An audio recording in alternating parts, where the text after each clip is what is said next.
கோவில்ல இருக்கக்கூடிய பணம் பக்தர்களுக்கு தேவை. சிமெண்ட் ரோடு போடுறது ஏவாவேலுடைய நெடுஞ்சாலைத்துறை பொதுப்பணித்துறைக்கும் சம்பந்தப்பட்ட விஷயம்.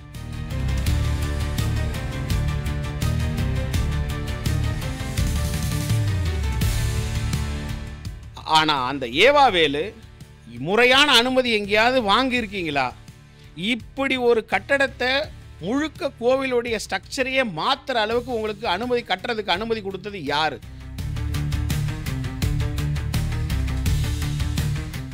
ஒட்டுமொத்த நகர நிர்வாகிகளை கூப்பிட்டு என்ன பண்ணுவீங்களோ ஏது பண்ணுவீங்களோ தெரியாது. ஒவ்வொரு வீடா போய் திமுக உங்களுக்கு கூட இருக்கும், நாங்க கேஸ் செலவை பார்த்துக்கிறோன்னு சொல்லி நீங்க பிரச்சாரம் பண்ணணும்ன்ற அளவுக்கு பாரதிய ஜனதா கட்சியோட வளர்ச்சி மேல பயத்தில் இருக்கக்கூடிய ஆள் தான் இந்த ஏவாவேலு.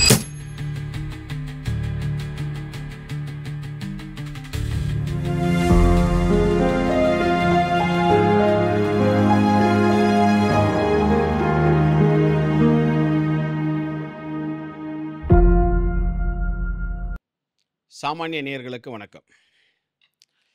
இப்போ நீங்கள் கேட்டது என்னென்னா, அண்ணாமலையார் கோவிலில் சென்னை உயர்நீதிமன்ற நீதிபதிகள் ஆய்வு செய்யும் பொழுது என்ன நடந்தது அப்படின்றது தான், எதற்காக அந்த ஆய்வுன்றது தான். திருவண்ணாமலையில் இன்னைக்கு தமிழ்நாட்டிலேயே இல்லாத அளவுக்கு ஒரு பக்தர்களுடைய வருகை இருக்குது அப்படின்னா அது திருவண்ணாமலை அண்ணாமலையாரை நோக்கித்தான். சமீபத்தில் அண்ணாமலையார் கோயிலுடைய பக்தர்கள் வருகை தினம் லட்சக்கணக்கில் ஏறிடுச்சு. குறிப்பாக இந்த லீவு நாட்கள் அப்படின்னு கேட்டால் 5 லட்சம் 4 லட்சம் ஆயிடுச்சு. இப்போ கிரிவலம் செய்யக்கூடியவங்க தினமும் ஆயிரக்கணக்கில் கிரிவலம் பண்ணுறாங்க. முதல்லலாம் கிரிவலம் பண்ணுறது அப்படின்னா மாசப்பிறப்புக்கு பண்ணுவாங்க, சித்ரா பௌர்ணமிக்கும் கார்த்திகை பௌர்ணமிக்கும் பண்ணுவாங்க. ஆனால் இப்போது அமாவாசைக்கு பிரதோஷத்துக்கு இன்னைக்கு ஒவ்வொரு மாச பிறப்புக்கு பௌர்ணமிக்கு அத்தனைக்குமே கிரிவலம் அண்ணாமலையாரை இப்போ நாட்கணக்கில் திங்கட்கிழமை பண்ணால் இந்த மாதிரி பலன், செவ்வாய்க்கிழமை பண்ணால் இந்த மாதிரி பலன்னு சொல்லி இப்போ கிரிவலம் வரக்கூடிய பக்தர்கள் அண்ணாமலையாரை மாதிரி முக்கியறாங்க அப்படின்னு சொல்லக்கூடிய அளவுக்கு இன்னைக்கு அண்ணாமலையார் வளர்ந்துருக்காங்க. என்ன பிரச்சனைன்னா, இதை தமிழக அரசு கோவிலுடைய வளர்ச்சியாக பார்க்காம அதில் நாம் எப்படி குளிர்காயலாம் அப்படின்னு பார்த்ததுனால தான் இந்த ஆய்வு நடந்துச்சு. என்ன நடந்துச்சுன்னா, உங்களுக்கு இன்னும் டீட்டெயிலாக நான் சொல்கிறேன். 150 கோடி அண்ணாமலையார் கோவிலில் இந்த ஆட்சிக்கு பொறுப்பேற்கும் போது டெபாசிட் இருந்துச்சு இந்தியன் பேங்க்கில். இப்போ போய் பாருங்கள் எத்தனை கோடி டெபாசிட் இருக்கு. அந்த டெபாசிட் எங்கேயா போச்சுன்னு கேட்டால், சிமெண்ட் ரோடு போட 2 கோடி ரூபாய் ஜீவானந்தம் சேர்மனா பொறுப்பேற்ற அன்னைக்கே கொண்டு போய் செக்கு கொடுத்தாருன்னு செய்திகளை பார்த்தோம். சிமெண்ட் ரோடு போடுறதுக்கும் கோவிலோடைய டெபாசிட்டில் 2 கோடி கொடுக்கறதுக்கும் என்ன சம்பந்தம்? கோவிலில் இருக்கக்கூடிய பணம் பக்தர்களுக்கு தேவை.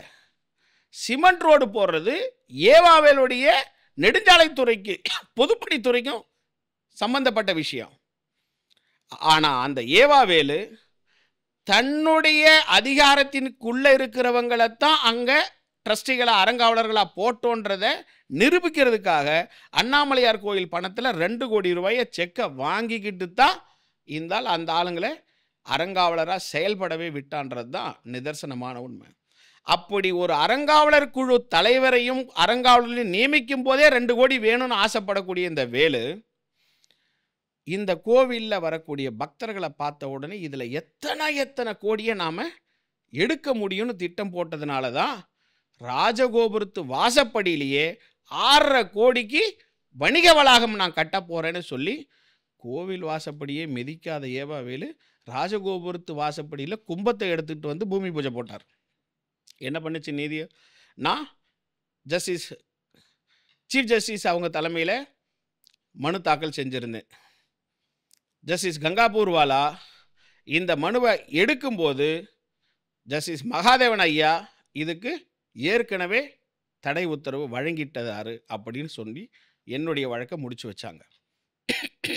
ஆனாலும் எப்போ மகாதேவன் ஐயா சுப்ரீம் கோர்ட்டு போயிட்டாங்களோ இப்போ இந்த தடையை நீக்கணும்னு சொல்லி இந்த திமுக அரசாங்கம் முன்னெடுக்கும் பொழுது தான் இந்த வழக்கு இப்போது சூடு பிடிக்க ஆரம்பிச்சிருக்கு. மனுதாரராக நம்ம சமூக ஆர்வலர் ரமேஷ் ஐயா அவங்களையும், நடராஜன் அவங்களையும், ராதாகிருஷ்ணன் அவங்களையும் இப்போ நாம் இந்த மனுவோட ஆய்வு இடத்துக்கு வர்றதுக்காக இந்த நீதிபதிகள் வர்றாங்க. அவங்க கேட்குற 2 விஷயந்தான். சார், இங்கே இருக்கக்கூடிய ராஜகோபுரத்துக்கு எதிரில் 5000 பேர்லேருந்து 10,000 பேர் நின்று பார்க்கக்கூடிய இடம் இது மட்டும்தான் இருக்குது. இங்கேருந்து கோபுர தரிசனத்தையும் அண்ணாமலையார் கோவிலையும் பார்க்க முடியும். இங்கே நீங்கள் கட்டடம் கட்டுறீங்களே, எந்த அடிப்படையில் கட்டுறீங்கன்னு முதல் கேள்வி. 2வது கேள்வி, கோசாலைன்னு ஒன்று இந்த அண்ணாமலையார் கோயிலில் இருக்குது. இதை பற்றி நான் ஏற்கனவே பலமுறை பேசியிருக்கேன். அந்த கோசாலையில் மாடுகளை பட்னியாக போட்டு அந்த பிளாஸ்டிக் கழிவுகளை சாப்பிட்டு 6 மாடு இறந்து போனதை அதே குப்பையில் புதைச்சி வச்சு தனபாலன் கமிஷனராக இருக்கும்பொழுது, முதலமைச்சராக ஜெயலலிதா அம்மா இருக்கும்பொழுது அந்த இறந்து போன மாடுகளை குப்பையிலிருந்து தோண்டி எடுத்தேன். ஸோ அப்போ இது விஸ்வரூபம் வரும்போது கோசாலையை பராமரிக்க 16 நிபந்தனைகளை தமிழக அரசு விதித்து பத்திரிகை விளம்பரம் விட்டாங்க. ஆனால் இந்த அரசு திமுக பொறுப்பேற்ற உடனே கோசாலைன்னு ஒன்று இருந்தால் தானே எனக்கு இவ்வளோ குடைச்சல் கொடுப்பீங்க, கோசாலையே நான் கோயிலை விட்டு தூக்கிட்டான்னு சொல்லி கோசாலையில் இருந்த மாடுகளை மொத்தத்தையும் திமுகவுடைய ஆதரவு சுய உதவி குழுக்கு கொடுக்குறேன்னு சொல்லி கோசாலையை காலி பண்ணிட்டாங்க. இப்போ இருக்கக்கூடிய கொஞ்ச நஞ்ச மாடுகளை கூட கோயிலுக்குள்ளே வச்சுக்க விரும்பம் இல்லாமல் யானை ருக்கு இறந்ததுக்கு அப்புறம் அந்த 4ஆம் பிரகாரத்தில் முழுக்க அந்த 3ஆம் பிரகாரத்தையும் 4ஆம் பிரகாரத்தையும் முழுக்க அடைச்சி பக்தர்கள் வந்து உட்கார்றதுக்காக நாங்கள் கூட அமைக்கிறோன்னு சொல்லி மிகப்பெரிய ஒரு காங்கிரீட் தூண்களால் இவங்க கட்டடம் கட்ட ஆரம்பித்தாங்க. அதைத்தான் நீதியரசர்கள் பார்த்து, இப்படி ஒரு கட்டடத்தை கோயிலுக்குள்ளே கட்ட எங்கே அனுமதி கேட்டீங்க? முறையான அனுமதி எங்கேயாவது வாங்கியிருக்கீங்களா? இப்படி ஒரு கட்டடத்தை முழுக்க கோவிலுடைய ஸ்ட்ரக்சரையே மாற்றுற அளவுக்கு உங்களுக்கு அனுமதி கட்டுறதுக்கு அனுமதி கொடுத்தது யார்? இதையெல்லாம் பாவம் வெறும் ஜேசி கிட்ட கேட்குறார், ஜாயின்ட் கமிஷனர்கிட்ட நீதியரசர் கேட்குறார். ஆனால் அந்த ஜாயின்ட் கமிஷனருக்கு துணிவில்லை. இதெல்லாம் நான் வெறும் வேலைக்காரன் தான்யா, என்னை செய்ய சொன்னது ஏவா வேலு மினிஸ்ட்ரு, என்னை செய்ய சொல்லது அறங்காவலர் பொறுப்பில் இருக்கக்கூடிய இந்து சமய அறநிலையத்துறையோட மினிஸ்டர் சேகர் பாபு. இவங்க கமிஷன் அடிக்கிறதுக்காக இந்த கட்டட பணிகளை எங்களை வற்புறுத்தி செய்ய வைக்கிறாங்கன்னு சொல்கிறதுக்கு அவருக்கு வாய் வந்தால் கூட சூழல் வரலை. அவர் அமைதியாக நீதியரசர்களுடைய திட்டை வாங்கிக்கிட்டு வெளியே வந்துட்டார். நான் இப்போ சொன்ன ஒரு கருத்தில் இவங்க பணத்தை வேலையை ஒருத்தர் உருவாக்குறதுக்கு கமிஷனுக்காகத்தான் அப்படின்றதுக்கு பல இடத்துல உதாரணத்தை நான் முதல்ல சொல்லிடுறேன். ஏதோ கோவிலுக்குள்ளே மட்டும்தான் இந்த அன்னதான கூடத்தை கட்டுறோம், நாங்கள் ஓய்வு கூடம் கட்டுறோம், இதில் பிரசாத கூட கட்டுறோன்னு இவங்க ஆரம்பிக்கலை. கிரிவலம் முழுக்க இருக்கக்கூடிய கோவில் இடத்துல வணிக வளாகம், பைபாஸ் ரோட்டில் இருக்கக்கூடிய நந்தவனத்தில் வணிக வளாகம், வேங்கிக்கால் கலெக்டர் ஆஃபீஸ் போகிற வழியில் ஆவினுக்கு பக்கத்தில் இருக்கக்கூடிய கோவில் இடத்துல வணிக வளாகம். கொஞ்சமாவது பக்தர்களை பற்றி ஒரு அக்கறை இருந்தால் இந்த அரசாங்கம் என்ன பண்ணியிருக்கணும்? 9 ரோட்லேருந்து வரக்கூடிய பக்தர்களை அந்தந்த சாலையில் எங்கெங்கெல்லாம் கோயில் இடம் இருக்கோ அங்கே கழிப்பறை, ஓய்வறை, அவங்க கையில் கொண்டு வர பொருளை வைக்கக்கூடிய பாதுகாப்பு அறை, அவங்க கொஞ்ச நேரம் தங்கி அண்ணாமலையாரை பார்க்கறதுக்கான ஒரு ஓய்வு கூடம், இதை உருவாக்கி கொடுத்துருக்கணும். இதெல்லாம் உருவாக்கி கொடுத்தா மினிஸ்டர்களுக்கு கமிஷன் வராது, பக்தர்களுக்கு நிம்மதி கிடைக்கும். ஆனால் அரசாங்கத்துக்கோ மந்திரிகளுக்கோ தேவையான நிதி உதவி கிடைக்காது, நிதி ஆதாரம் கிடைக்காதுன்னு ஒரு இடத்துல கூட இந்த அரசாங்கம் பக்தர்கள் நலனுக்காக வேலை செய்ய வரல. நான் நீதியரசர் ஐயா கிட்ட சொன்னேன், லாட்சிப் இவங்க இந்த இடத்துல ஏதோ ஓய்வு கூடம் கட்டுறேன்னு சொல்லி வடக்கு கோபுரத்தாண்ட வட சென்னை தெருவில் சொல்கிறாங்க. ஆனால் இந்த வட ஒத்தவாட தெருவில் இருந்தது இதே கோவில்காரங்க கட்டின ஒரே ஒரு டாய்லெட் பாத்ரூம். தெற்க ஒன்று வடக்க ஒன்றுன்னு கட்டினாங்க. அந்த டாய்லெட் பாத்ரூமை இடிச்சிட்டு இந்த இடத்துல இப்படி கட்டுறாங்க லாட்சிப். அது கட்டி மிஞ்சி போனால் ஒரு 10 வருஷம் கூட இல்லை, அந்த பணத்தை இப்படி வீணாக்கிட்டாங்கன்னு சொல்லும்போது அவருக்கு அதோடைய அர்த்தம் புரிஞ்சுது. அப்போ தான் சத்தம் போட்டார், உன்னை யார் இந்த கட்டடத்தெல்லாம் காம்பவுண்டோட சேர்த்து வச்சு கட்ட சொல்றதுக்கு உனக்கு யார் அனுமதி கொடுத்தாருன்னு சொல்லி இது எல்லாத்தையும் நான் என்னால் ஒத்துக்க முடியாதுன்னு சொல்லி தான் நேற்று 9ஆம் தேதி அவங்க நீதியரசர் அவங்க நமக்கு நிரந்தர தடையை கொடுத்துருக்காங்க, கோயில் முன்னாடி வரக்கூடாதுன்னு. அப்போ திமுக காரங்க உள்ள வந்து நீதியரசரையே மயக்க பார்த்தாங்க. இல்லாத ஒரு தகவல் எல்லாம் உண்மை மாதிரி சொல்ல வச்சாங்க. பக்தர்கள் வருவாங்க, அவங்க கீழே அவங்களுக்கு நாங்கள் பாத்ரூம் வசதி செஞ்சு கொடுத்துருக்குறோம், அவங்களுக்கு உட்காரதுக்கு ஃபேன் கொடுக்குறோம், டேபிள் கொடுக்குறோம், இங்கே தண்ணி கொடுக்குறோம், இங்கே இதை எல்லாத்தையும் குடியா கோயிலுக்கு வெளியிலேருந்து அவங்கள உட்கார வச்சு நிம்மதியாக கொடுத்து கோயிலுக்குள்ளே வரும்போது புனிதமாக காலில் செருப்பு இல்லாமல் அவங்க ஒரு சுத்தமான சூழலில் அண்ணாமலையார்கிட்ட வர்றதுக்கு மட்டும் வழிபாரு. இதெல்லாம் கூட நீ யார் நடுவில் பேசுறதுக்குன்னு சொல்லி ஒரு திமுக பிரமுகரையே நமது நீதியரசர் அவங்க கடிஞ்சிக்கிட்டதை நீங்கள் சோசியல் மீடியாவில் பார்த்துருப்பீங்க. இதுதான் திமுக. திமுகவுக்கு என்னென்னா, மக்கள் போர்வையில் நாங்கள் இருக்கோன்னு காட்டிக்கிட்டு அதே மக்களை சுரண்டி மொத்தமாகவே உறிஞ்சி கொடுக்கிற ஒரு ரத்த காட்டேரி தான் இந்த திமுக அரசுன்றதுக்கு இதை விட ஒரு பெரிய உதாரணம் நமக்கு தேவையில்லை. ஏன்னா அண்ணாமலையார் கோவிலில் மேலே இருக்கக்கூடிய குடியிருப்புகளை காலி செய்யணும்னு சொல்லி நீதிமன்றம் சொல்லிக்கிட்டு இருக்கு. ஆனால் மேலே குடியிருக்கிறவங்களுக்கு 1 லட்சம் 2 லட்சம் வாங்கிக்கிட்டு திமுகவில் இருக்கிறவனுக்கு தான் அந்த தைரியம் வருது. அந்த இடத்த வளைச்சி போட்டு நீ இதில் வீடு கட்டிக்க, நான் உனக்கு குழா கனெக்ஷன் கொடுக்குறேன், இபி கனெக்ஷன் கொடுக்குறேன், ரோட்டு வசதி போட்டு தரேன் அப்படின்னு அந்த கவுன்சிலர் மூலயமா கல்லா கட்டுறவனே இந்த அரசு கட்சி தான். இல்லைனா 2006 தொல்பொருட்துறை கேஸ்லேயே உச்ச நீதிமன்றத்தில் இதே நகராட்சி சார்பில் அஃபிடவிட் போட்டுருக்கீங்க. இனி ஒரு ஆக்கிரமிப்பு கூட நாங்கள் இது மேலே ஆக்கிரமிக்க விட மாட்டோம், என்ன தொல்பொருள்துறை பாதுகாக்குமோ அதே மாதிரி நாங்கள் பாதுகாக்கிறோன்னு அஃபிடவிட்டை போட்டுட்டு 2006 இருந்த ஃபோட்டோவையும் இன்றைக்கி 2024 25 இருக்கக்கூடிய ஃபோட்டோவையும் நீதி அரசர்கிட்ட காட்டும்போது தான் தெரியுது 2 கிலோமீட்டருக்கு இந்த மலை ஆக்கிரமிப்பு புதிதாக உருவாக்கப்பட்டிருக்கு. ஆனால் இப்போது அங்கே இருக்கிறவங்கள காலி பண்ணணும்னு சொன்னால் அது எப்படி முடியும்? அவங்களுக்கு இபி கனெக்ஷன் இருக்குது, அவங்களுக்கு ரோடு கனெக்ஷன் இருக்குது, அவங்களுக்கு குழா கனெக்ஷன் இருக்குது. இப்படி சொல்கிறதும் இதே திமுக தான் அப்படின்னு சொல்லிட்டு அந்த ஆட்களை எலெக்ஷன் வரைக்குமாவது நம்ம பக்கம் வச்சுக்கணும்னு சொல்லித்தான் திமுக அங்கே பிரச்சாரம் திருவண்ணாமலையில் மேற்கொண்டாங்க. ஆனால் இதை அந்த பகுதி மக்கள் ஏற்றுக்கலை.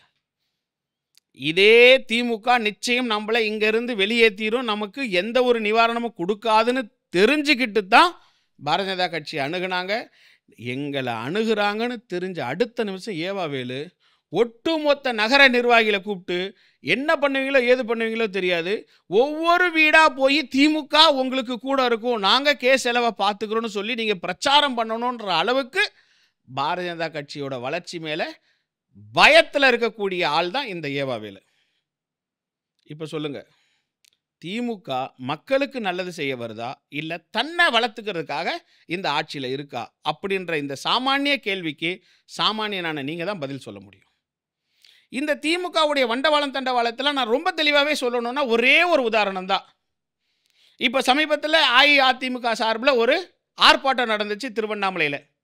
அந்த ஆர்ப்பாட்டத்தில் தெல்ல தெளிவாக அண்ணா சிலையை காணோம், இதை ஏவாவேலு திருடிக்கிட்டு போயிட்டாரு அப்படின்னு சொல்லி 3 முன்னாள் அமைச்சர்கள் ஆர்ப்பாட்டத்தில் கலந்துக்கிட்டாங்க. அப்போ அந்த ஆர்ப்பாட்டத்தில் இருந்தவங்க தெல்ல தெளிவாக கேட்ட கேள்வி, இந்த சிலை இதை பற்றி உனக்கு தெரியுமா, இதை ஏன் இந்த இடத்துலேருந்து அப்புறப்படுத்துறேன்னு கேட்கும்போது மறுநாள் இவர் பத்திரிகையாளர் சந்திப்பில் சொல்கிறார் ஏவாவேலு, அது எப்படிங்க நான் போய் அந்த சிலையை திருடிட முடியும், நான் எப்பேற்பட்ட ஆளு, கலைஞருக்கு செலவச்சாலு, திருவள்ளுவருக்கு செலவச்சாலு, காந்திக்கு செலவச்சாலு, எங்கள் அண்ணாவுக்கு நான் அமைச்சராக இருக்கும்போது எதாவது செய்யணும்னு சொல்லித்தான் கீழே இருக்கக்கூடிய அந்த பேஸில் இருக்கிறதெல்லாம் சரி பண்ணி நான் திருப்பி அதே அண்ணா சிலையை வைக்கிறதுக்கு அதே கல்வெட்டோடு வைக்கிறதுக்கு நான் தயாராகிட்டு இருக்கேன்னாரு. இதுதான் அந்த ஆளுடைய திருட்டு புத்தின்னு சொல்கிறது. திருட மாட்டிக்கிட்டதுக்கு அப்புறம் எப்படி முழிப்பானோ அந்த மாதிரியான முழிப்பு தான் அந்த ஏவாவேலுது. அந்த அமைச்சர் சொன்ன அந்த வார்த்தைக்கு பதில் நான் சொல்கிறேன். திருவண்ணாமலையில் திருக்கோவிலூர் சாலையில் இருக்கக்கூடிய அந்த திருவள்ளூர் சிலையை நிறுவனது கேப்டன் சாமிநாதன். அவர் தெருவாக பிச்சை எடுத்து 1 2 5ன்னு சொல்லி பார்க்குறவங்களுக்கெல்லாம் ஒரு திருக்கூலரை சொன்னதுக்கப்புறம் திராட்சை பழத்தை பிரசாதமாக கொடுத்து அவங்கக்கிட்ட 5 10 வாங்கி அந்த திருவள்ளூர் சிலையை நிறுவுறார். ஆனால் இன்னைக்கு அந்த திருவள்ளூர் சிலை போக்குவரத்துக்கு இடையூறாக இருக்குன்னு சொல்லி ஓரமாக தூக்கி வச்ச ஏவாவேலு எப்பேற்பட்ட கல்வெட்டை வச்சிருக்காரு நீங்களே பாருங்க. அந்த கல்வெட்டை அந்த சிலையை நிறுவனவர் பேரே கிடையாது. இந்த சிலையே என்னமோ ஏவாவேலு கொண்டு வந்து வச்ச மாதிரி. இது ஒரு பக்கம். அதே இடத்துல தேரடி வீதியில் இருக்கக்கூடிய காந்தி சிலையை பாருங்க. அந்த கல்வெட்டையும் நீங்க பாருங்க. அந்த காந்தி சிலை எப்பேற்பட்ட ஒரு மகானால அந்த இடத்துல நிறுவப்பட்டுச்சுன்னு இவருக்கு தெரியல. அந்த கல்வெட்டோட பழைய கல்வெட்டு பின்பக்கம் எடுத்து வச்சிருக்காங்க. அதை நீங்க பாருங்க. அந்த கல்வெட்டில் இருக்கக்கூடியவர் முத்துக்குமார முதலியார். அவர் வேற யாரும் இல்லை, அவர் தான் இந்த திருவண்ணாமலை நகராட்சியோட முதல் சேர்மன். அப்பேற்பட்ட முத்துக்குமார முதலியார் இன்னைக்கு ஏவாவேலு மாதிரி தானே காலேஜ் கட்டிக்கிட்டு, தானே தண்ணி கிரனைட் கம்பெனியை வச்சுக்கிட்டு, தானே ஃபேக்ட்ரி வச்சுக்கிட்டு, தானே இங்கே இருக்கக்கூடிய கம்பெனிகளை ரீஸ்டேஷன் பண்ணி வச்சுக்கிட்டு, தானே உமன்ஸ் காலேஜ் வச்சுக்கிட்டு, தானே மெடிக்கல் காலேஜ் வச்சுக்கிட்டு, தானே இங்கே வாட்டர் பிளான்ட் போட்டுக்கிட்டு, தானே ரியல் எஸ்டேட் பண்ணிக்கிட்டு, தானே 5 ஸ்டார் ஹோட்டலில் இங்கே பாண்டிச்சேரியிலையும் கொண்டு போய் கோயம்புத்தூர்லையும் உருவாக்கிக்கிட்டு பார்ட்னர்ஷிப் அதை செய்யலை. தான் சொந்த இடத்தை சிவன் படத்தோரில் அவர் இருந்த அந்த சொந்த இடத்துல இருந்து கிழக்கால இருக்கிறதே முனிசிபாலிட்டி நகராட்சி ஸ்கூலுக்கு தானமாக கொடுத்தார். வடக்கால இருக்கிறத அண்ணாமலையார் கோவிலை ஒட்டி இன்னும் இருக்கக்கூடிய நகர காவல் நிலையத்துக்கு இடத்தை தானமாக கொடுத்தார். காவல் நிலையத்துக்கு பக்கத்தில் இருக்கக்கூடிய விக்டோரியா ஸ்கூல் இன்னைக்கு தொடக்க பள்ளியாக இருக்குது. இத்தனை ஆண்டு காலம்னா அவர் தானமாக கொடுத்த இடத்துல இருக்கு. அப்பேற்பட்ட மனுஷனோட கல்வெட்டை எங்க கொண்டு போய் வச்சிருக்கார் பாருங்க. வேலுவே இந்த காமராஜர் சிலையை நிறுவனம் மாறியும் ஏதோ அதில் கூச்சப்பட்டு நம்ம முத்துக்குமார முதலியார் ஒட்டிக்கிட்ட மாதிரியும் ஒரு மோசமான கல்வெட்டோட சூழலை நீங்க பாருங்க. அந்த கல்வெட்டை பழசியும் புதுசையும் நீங்களே பாருங்க. வண்டவாளம் எப்படி தண்டவாளம் ஏறுது இந்த ஏவாவேலுன்னதை இந்த மக்கள் உணர்ந்துக்கணும். இன்னைக்கு அண்ணா கல்வெட்டுக்கு இந்த போராட்டம் ஏன் தெரியுமா பண்றாரு? இன்னைக்கு பேட்டி கொடுக்கிறாரு. அண்ணா கல்வெட்டு நடும்போது முதலமைச்சர் அடக்கிருக்கு பயில ஒரு மந்திரியா இருந்துகிட்டு உங்களுக்கு இந்த அளவுக்கு மக்கள் மத்தியில் பொய் சொல்லக்கூடிய ஒரு தைரியம் எப்படி வரும்? அவர் அண்ணா சிலையை நிறுவும் போது முதலமைச்சர் கருணாநிதி தான். ஆனா அந்த அண்ணா சிலையை 100 அண்ணா சிலையை இலவசமாக கொடுத்தது அன்னைக்கு இருந்த எம்ஜிஆர். அன்னைக்கு திமுகவில் ஒரு அங்கம் எம்ஜிஆர். அண்ணே நீங்க போய் 4 இடத்துல சிலை தெரியுங்க, நான் போய் 4 இடத்துல சிலை திறக்கிறேன்னு சொல்லி திருவண்ணாமலைக்கு இவருக்கு அனுப்பிச்சிட்டு வாலாஜாவுக்கு போனவர் எம்ஜிஆர். தான் சொந்த பணத்தில் கொடுத்தது. அதே மாதிரி தான் இந்த முத்துக்குமார முதலியாருடைய சொந்த பணத்தில் தான் இந்த மகாத்மா காந்தியுடைய சிலையை நிறுவனார். அவர் சொந்த பணத்தில் நிறுவனத்துக்கே இன்னைக்கு ஏவாவேலு பேர் ஓட்டிக்கிட்டார், ஸ்டிக்கர் ஓட்டிக்கிட்டார். அதே மாதிரி தான் இந்த முத்துக்குமார முதலியார் அவங்க எப்படி பேரை அழிச்சானோ அதே போல தான் இன்னைக்கு அமைச்சராக என்ன பண்ணுறாரு, அண்ணா சிலையில் இருக்கக்கூடிய பேரை மாற்றிட்டு தான் பேரை முன்னாலேயே கொண்டு வந்து வைக்கிறார். எம்ஜிஆர் சொந்த பணத்தில் வச்ச சிலையை என்னமோ இந்த பொதுப்பணித்துறை அமைச்சர் பெருசாக பாலிஷ் பண்ணி தானே அந்த சிலைக்கு முதலாளி தர்மகத்தான்ற மாதிரி கொண்டு வந்து தன்னுடைய பேரை பெரிய எழுத்தில் போட்டிருக்காரு. இந்த 2 இடத்துலையும் பாருங்கள், அண்ணா சிலையிலையும் இந்த காந்தி சிலையிலையும் திருவள்ளுவர் சிலையிலையும் முதல் பேர் எவ்வளவு பெரிய கொட்டை எழுத்தில் ஏவாவேலுக்கு. என்ன பண்ண நீ? திருவள்ளுவர் சிலை நடு ரோட்டில் இருக்குன்னு சொல்லி ஓரமாக வச்ச, அதுக்கு எதுக்குடா உன் பேர் இவ்வளோ பெருசு வரணும்? முத்துக்குமார முதலியார் தான் சொந்த சிலையில் வச்ச காந்தி சிலையை புனரமைக்கிறேன்னு சொல்லி அந்த சிலையை கொஞ்ச நாள் மூடி வச்சு அதே சிலையை திருப்பி நீ திறப்பு விழா பண்ண, அதுக்கு எதுக்கு உன் பேர் அவ்வளோ பெருசு? உண்மையிலே மானம் உள்ள ஒரு ரோஷம் உள்ள ஒரு அரசியல்வாதியா நீ இருந்திருந்தா என்ன செஞ்சிருக்கணும்? ஒன்று அந்த சிலைக்கு பதிலாக உண்மையாகவே என் சொந்த காசில் நான் சிலை வைக்கிறேன்னு சொல்லி மாற்று சிலை வச்சுட்டாவது இந்த பேரை நீ போட்டிருக்கணும். இதுக்கு கூட உனக்கு முன்ன இந்த செலவை ஏத்துக்கிறது கூட மனசு வராத உனக்கெல்லாம் எதுக்கு இந்த பேரு காசு? இதெல்லாம் கூட தாங்கிக்கலாங்க. அண்ணா ஆர்ச்சின்னு சொல்லிட்டு நான் கலைஞர் சிலை வச்சேன்னு சொல்லிட்டு இருக்கேன். எங்க கொண்டு போய் நீ கலைஞர் சிலையை வச்ச? வேலூர் ரோட்டில் அண்ணா ஆர்ச்சிக்கு பக்கத்திலேயே கலைஞர் சிலை வச்ச. அது ஏகப்பட்ட கேஸ் இருக்கு, அதை பற்றி நான் டீட்டெயிலாக இன்னொருத்துல சொல்கிறேன். ஆனால் அந்த அண்ணா ஆர்ச்சியை பற்றி உங்களுக்கு என்ன தெரியும்? ஏவாவேலுக்கு நல்லா தெரியுமா அண்ணா ஆர்ச்சி என்னன்னு? உங்களுக்கு இங்கே இருக்கக்கூடிய திருவண்ணாமலையில் இருக்கக்கூடிய எல்லாருக்கும் தெரியும். அந்த அண்ணா ஆர்ச்சியில் ஈரா தர்மலிங்கம்னு ஒருத்தரோட பேர் இருக்கு.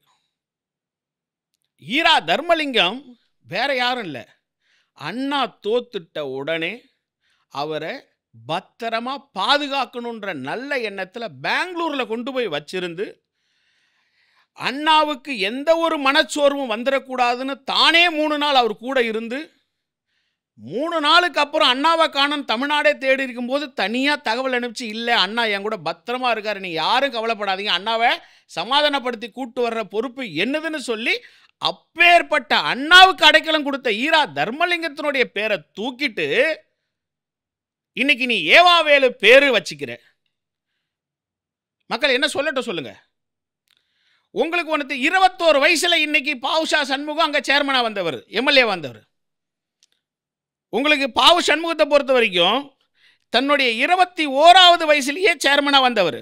அவருடைய பேரை கூட இந்த மாதிரி எல்லா கல்வெட்டுலையும் போடணும்னு அவர் ஆசைப்பட்டுக்கிறது கிடையாது.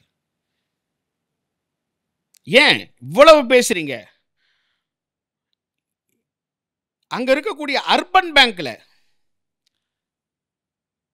பத்ராச்சலம் முதலியாருடைய ஒரு சிலை இப்ப இருக்கு. இந்த பேட்டி முடியறதுக்குள்ளேயே ஏவாவேலு அந்த பத்ராச்சலம் முதலியார் சிலையை புனரமைக்கிறேன் இல்ல மாத்தி வைக்கிறேன்னு சொல்லி அந்த பத்ராச்சலம் முதலியாருடைய சிலைக்கு கீழே ஏவாவேலு பேரை போட்டுக்கிறதுக்கும் வாய்ப்புகள் அதிகமா இருக்கு. அர்பன் பேங்க்னு ஒரு பேங்கையே உருவாக்கி அந்த மக்களுக்கு, நகரப்பகுதியில் இருக்கிற மக்களுக்கு சேவை செஞ்ச ஒரே பாவத்துக்காக அந்த சிலையை கூட இன்னைக்கு ஏவாவேலு விட்டு வைக்கிறதுக்கு தயாரா இல்லை. இவருடைய ஏவாவேலுக்கு ஒரு விஷயம் திருவண்ணாமலையில் புரிஞ்சுக்கணும். பாவு சண்முகம் தான் உங்களை தன்றாம்பட்டு தொகுதியில் எம்எல்ஏவாக்கி அழகு பார்த்தவர். அவரே பேருக்கு ஆசைப்படலை. திருவண்ணாமலையில் 21 வயசில் சேர்மனாக வந்த பாவு சண்முகம் கடைசி காலத்தில் எப்படி செத்தார், ஒரு டம்ளர் தண்ணி கூட எடுக்க முடியாமன்றதை நீங்கள் பார்த்துருப்பீங்க. நீங்கள் கூட இருந்து கண்கூட பார்த்தவர் தான். அவருக்கே அந்த நிலைமை. ஆனால் நீங்கள் எத்தனையோ பேர் உழைப்பில் அடையாளத்துக்கு இருந்த அந்த அடையாளத்தை மாற்றிட்டு அதில் தான் பேரை நீங்கள் வச்சுக்கிறீங்க. இப்படி பேர் வச்சுக்கணும்னு ஆசைப்பட்டா யார் வச்சிருக்கணும் தெரியுமா? விஜயராஜ் ஜெயின்னு சொல்லி சேர்மன் எம்எல்ஏ 1967 அண்ணா பீரியட்ல காங்கிரஸ் ஜெயிச்ச ஒரே தொகுதி அதான். அவர் பேர் வச்சிருக்கலாம். தேவராஜ முதலியார் எம்எல்சியா இருந்தவர், பட்டுசாமி எம்பியோட அப்பாவா. அங்க இருக்கக்கூடிய அவர் தன்னுடைய பேரை வைக்கணும்னு ஆசைப்பட்டு இருந்தா திருவண்ணாமலையோடைய ஆர்ட்ஸ் காலேஜில் இருந்து அத்தனைக்கும் தன்னுடைய பேரை வச்சிருந்திருக்கலாம். ஆனா அவங்க அத்தனை பேரும் தாங்கிட்ட இருக்கிறத இந்த மக்களுக்கு எப்படி கொடுக்கறதுன்றதுக்காக வாழ்ந்தாங்களே தவிர இந்த மக்கள்கிட்ட இருக்கிறது தனக்கு எப்படி புடுங்கிக்கலான்னு வாழல. ஆனா இந்த ஏவாவேலு இன்னைக்கு ஒட்டுமொத்த திருவண்ணாமலை அடையாளத்தையும் அழிச்சிட்டு தான் பேர் மட்டும்தான் நிற்கணுன்ற அளவுக்கு இன்னைக்கு முடிவெடுத்து வேலை செய்யக்கூடிய இந்த அமைச்சர், பொதுப்பணித்துறை அமைச்சர், ஒரு மேலத்திக்கான்ற ஒரு ஏரியில ஒரு வேலை செய்றீங்க. இன்னைக்கு 100 கோடி ரூபாய்க்கு அந்த திட்டத்தை நிறைவேற்றிருக்கீங்க. ஆனா ஒரு டெண்டர் கூட இல்லை. ஒரு டெண்டர் இல்லாம 100 கோடி அளவுக்கு நீங்க பிரிச்சு கொடுக்குறேன்னு சொல்லி போலியான ஒரு விஷயத்தை வச்சு இன்னைக்கு அந்த டெண்டரை நீங்க உருவாக்கீங்க. அதெல்லாம் இப்ப நீதிமன்றத்துக்கு வரப்போகுது. ஏரிக்கரையே பாதியாக்கி 100 கோடி ரூபாய் செலவு பண்ற அளவுக்கு உங்களுக்கு துணிச்சல் யார் கொடுத்திருப்பா? இப்ப அதெல்லாம் நீதிமன்றத்துக்கு வரப்போகுது. ஏவாவேலுடைய இந்த விஷயங்கள்லாம் எங்க தெரியுமா ஆரம்பிச்சது? டேய், போலி பத்திரம் உருவாக்கி காலேஜை உருவாக்கின என்னையே இந்த மக்கள் ஏற்றுக்கிட்டு மந்திரி ஆக்கிட்டாங்க. இதுக்கு மேலே நான் எதை செஞ்சிரா இந்த மக்கள்கிட்ட மாட்டிக்க போகிறேன், மொத்தத்தையும் நான் செஞ்சு முடிச்சிடறேன்ற இந்த ஆணவமும் இருமாப்பும் 2026 எலெக்ஷன்லையும் தெரியும். அதுக்கு முன்னாடி நீதிமன்றத்தில் வரக்கூடிய தீர்ப்புலையும் தெரியும். அவர் சென்று சேரக்கூடிய இடத்துல அவருடைய ஏக்கத்தையும் இந்த மக்கள் பார்க்கத்தான் போகிறாங்க. அதற்கான அடிப்படை தான் இப்போ இந்த நீதி அரசர்களுடைய விசிட். உங்களுக்கு முடிவா ஒன்று நான் சொல்றேன். ஏவாவேலுடைய தோல்வி திருவண்ணாமலையில் பாரதிய கட்சியினால் மட்டுமே நடக்கும். தாமரை ஏவாவேலுவை வீழ்த்திய தீரும் 2026.